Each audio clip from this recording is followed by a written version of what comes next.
Hello दोस्तों, जय भीम नमो बुद्धाय। आज होली है और हमारे यहाँ होली नहीं मनाई जा रही है। इवन मैं खुद भी होली नहीं मना रहा हूँ, क्योंकि होली एक त्यौहार नहीं, परंपरा है, जो एक गलत परंपरा है, जो वर्षों पहले मनुवादियों द्वारा बनाई गई थी। होली के दिन हमारे समाज की, हमारे 85% लोगों की समाज की एक बहन बेटी को जला दिया गया था। और उस चीज़ को जो जलाया गया और उसे छुपाने के लिए उसे होली के रूप में कन्वर्ट कर दिया गया, उसे बदल दिया गया और समाज को ऐसा दिखाया गया कि होली एक त्यौहार है और उसे बुरा बता दिया गया।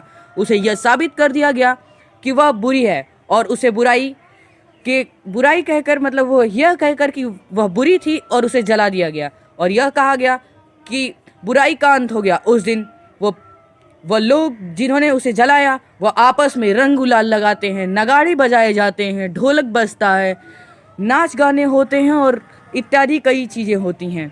उस दिन लोग एक दूसरे को मिठाई खिलाते हैं। वही लोग जो उसे जलाए होते हैं, अपने कर्म को छुपाने के लिए वह उसे होली का नाम दे देते हैं। इसीलिए होली नहीं मनानी चाहिए और हमें होलिका दहन भी नहीं करनी चाहिए, क्योंकि आप सभी को तो पता है ही कि उस दिन होलिका नामक एक स्त्री को जला दिया गया था। और किसी को जलाकर खुशियाँ मनाना बिल्कुल भी उचित नहीं है।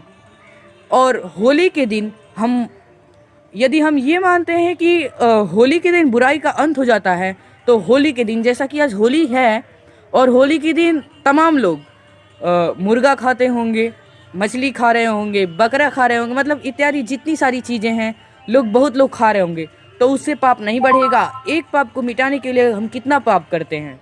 इसीलिए मैं आप लोगों से हाथ जोड़कर एक अनुरोध करूंगा कि आप लोग अब होलिका दहन और होली मनाना समाप्त करें, क्योंकि यह गलत है। यह एक परंपरा है और इन परंपराओं को छोड़ देना चाहिए जो हमारे विकास में बाधा बनती हैं।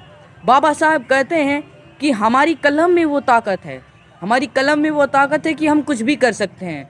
तो हम उस रूढ़िवादी विचारधाराओं को क्यों लेकर चलें, हम उस पुराने परंपराओं को क्यों लेकर चलें। उसे छोड़ देना चाहिए हमें, और अब से हमें शिक्षित होना चाहिए और ऊंचे पदों पर जाना चाहिए और इन सारी गलत चीज़ों को छोड़ देना चाहिए।